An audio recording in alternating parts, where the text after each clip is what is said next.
It's time for another Dun Dun anime review of Promare. Like, comment, and subscribe. Years ago, a new race of flame-willed mutants suddenly appear, destroying a large portion of humanity. These so-called Burnish have continued to appear at random, leaving a trail of death and destruction in their wake.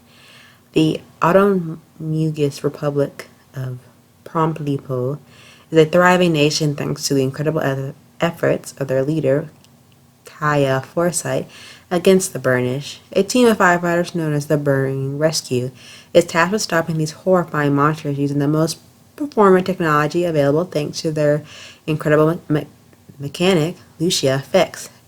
Galo Thymos is an energetic young man who considers Foresight his hero for saving his life and is the rescue team's most recent recruit. A terrorist group calling themselves Mad Burners has been causing havoc all over the nations.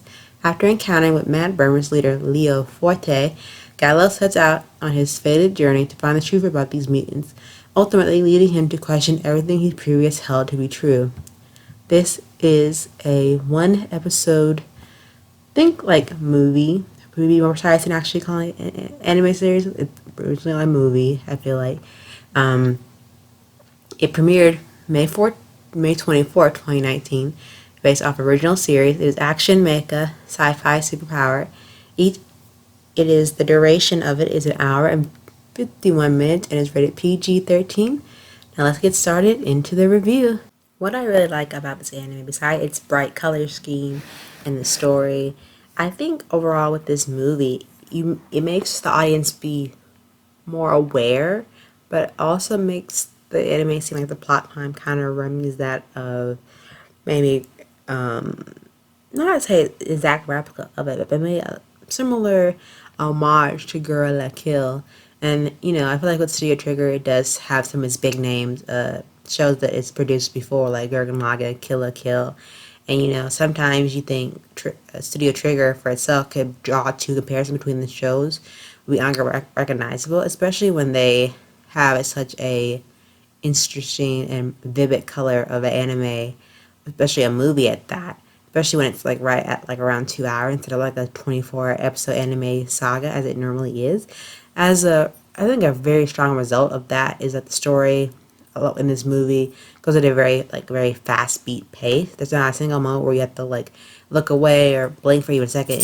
In every little scene or clip, there's always something going on, something happening, something flying across your screen. You're always in a 360 view camera angle to get right back to the action. And anything that explains the sporadic movements in this movie, just that about keeping the audience on its toes without giving a little bit of explanation of, what's really going on. And, I feel like when you're actually watching the movie, the fast-paced speed really works well for the plot. And, I think if you don't care for too much that's going on with the theatrics, enough with the characters, enough with the characterization of the character motivations per se, to see what are the character's main goal in life and how you want to help them strive towards those goals. I feel like in the end, with all the elements that are in this movie, with that being said, the plot moving forward, I think there are a lot of things that are easily resolved with this fast-paced approach to it. I feel like in the entirety of the overall movie, from the beginning to the end, the whole reason of this film is to see, does the main protagonist actually get what he's actually looking for, along with the antagonists that are kind of thrown into this mix. Are they actually the monsters they were credited to be, in a sense? And I feel like with that, along with the art style, it's most visually stunning and appealing.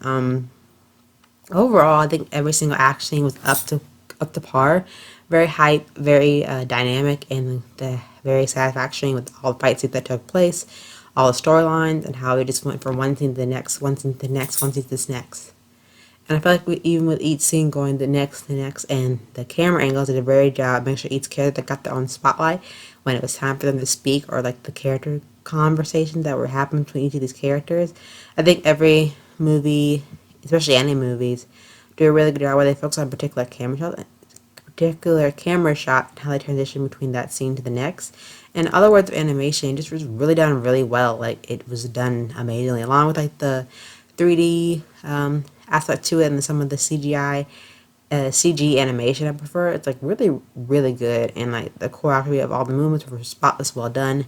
The sound was lovely. I did enjoy it a lot, and overall, watching this with my anime club over Discord, it was a really nice anime film to get into. It dig off the films of Kill la Kill, maybe like Space Patrol and Inferno Cop, but I think overall with the bright vibrancy of this color, you just like your eyes are overwhelmed with a sense of color, and not saying that in a bad way. I think overall this anime had a lot of great potential. What I was trying to accomplish might come almost see a parallel of like Fire Force, but with a different twist on it. I'd say that's how I'm appearing to view the anime, kind of like a spin-off of, not a spin-off, but like a similar parody of Fire Force, but due to the very bright colors, it does it's well to extinct itself from that. I think overall, Promare is a more interesting anime to actually like sit in and actually absorb into your eyes. I feel like that's kind of like an interesting statement to say about this anime movie because it's not really like an anime. It's more like of a movie, just like how sometimes when you watch anime, it's not the whole 24 series, just one movie within the 2 hour span, which I think is very interesting. I think it when it did hit in the theaters, and they're also bringing it back to theaters too for another release. So I think it'd be interesting to see how people who haven't seen it before and are actually going to see it come into theaters.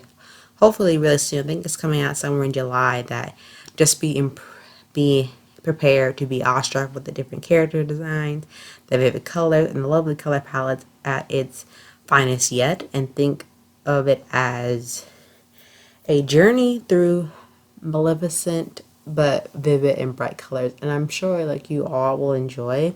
When I say this, I definitely give this anime like an 8 out of 10. I loved it. There is a prequel to this movie, so definitely check that out. I think before you've seen it, but I think if you even haven't seen the prequel, I think watching this head on, I don't think you'll miss much from the prequel because I haven't seen the prequel at all either. But I think you'll enjoy it just for the interesting character design, how they characters define their own being with their own personality and habits and traits that make them tick and what makes them move forward in life. But definitely check it out for yourselves.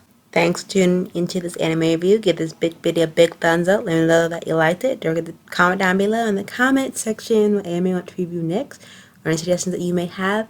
Hit that subscribe button for more content and more videos in the future and to make the anime family grow. Bye!